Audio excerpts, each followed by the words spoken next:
The distribution of electrons into different orbits of an atom was suggested by Bohr and Bury.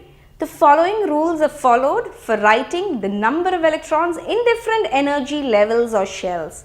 The first rule is that the maximum number of electrons present in a shell is given by the formula 2n squared, where n is the orbit number and can have values 1, 2, 3, etc. Hence, the maximum number of electrons in different shells are as follows. First orbit or the K shell will be 2 into 1 squared, which is equal to 2. Second orbit or the L shell will be 2 into 2 squared, which is equal to 8, and the third orbit or the M shell will be 2 into 3 squared, which is equal to 18, and the fourth orbit or the N shell will be 2 into 4 squared, which is equal to 32, and so on. The maximum number of electrons that can be accommodated in the outermost orbit is 8. Electrons are not accommodated in a given shell unless the inner shells are filled. That is, the shells are filled in a stepwise manner. Let's see an example. Take the atom oxygen having an atomic number 8. So, the electrons will be distributed as 2, 6, which means 2 electrons in the K shell and the remaining 6 in the L shell. Now, check out the composition and structure of atoms of the first 18 elements. We have learned how the electrons in an atom are arranged in different shells or orbits. The electrons present in the outermost shell of an atom are known as the valence electrons. So, what is valency? Valency is the combining capacity of an atom of an element. If an atom's outermost shell is completely filled, they are inert or least reactive, and their combining capacity of valency is 0 in that case. Of the inert elements, helium atom has 2 electrons in the outermost shell, and the atoms of other elements have 8 electrons in the outermost shell. Atoms having 8 electrons in the outermost shell is having an octet configuration and is said to be stable. If an atom's outermost shell is not completely filled, it is not stable. It will try to attain stability by losing, gaining or sharing electrons with other atoms to attain octet configuration. The number of electrons lost, gained or shared by an atom to attain octet configuration is the combining capacity or valency of the element. Example, hydrogen, lithium, sodium atoms can easily lose 1 electron and become stable. So, the valency will be 1. Magnesium can easily lose 2 electrons, so its valency is 2. Aluminum can easily lose 3 electrons, so its valency is 3. Carbon shares 4 electrons, so its valency is 4.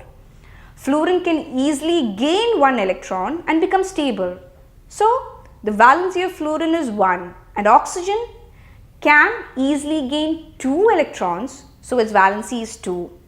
Nitrogen easily gains 3 electrons, so its valency is 3. So, this is how we find out the valency of an element. Now, let's discuss about the terms atomic number and mass number of an element. We know that protons are present in the nucleus of an atom. It is the number of protons of an atom which determines its atomic number, and it is denoted by capital Z. All atoms of an element have the same atomic number. In fact, elements are defined by the number of protons they possess. For hydrogen, Z equals 1 because in hydrogen atom, only 1 proton is present in the nucleus. Similarly, for carbon, Z equals 6. Therefore, the atomic number is defined as the total number of protons present in the nucleus of an atom.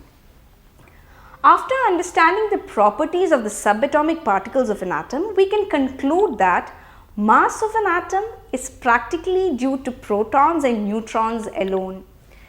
These are present in the nucleus of an atom. Hence, protons and neutrons are also called nucleons. Therefore, the mass of an atom resides in its nucleus. For example, the mass of carbon is 12U because it has 6 protons and 6 neutrons. So, 6U plus 6U, which is equal to 12U. Similarly, the mass of aluminum is 27U, that is 13 protons plus 14 neutrons. The mass number is defined as the sum of the total number of protons and neutrons present in the nucleus of an atom.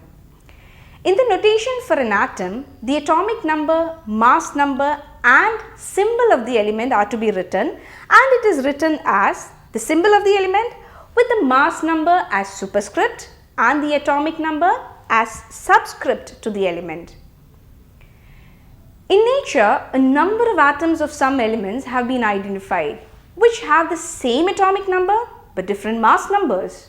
For example, take the case of hydrogen atom. It has 3 atomic species, namely protium, deuterium and tritium.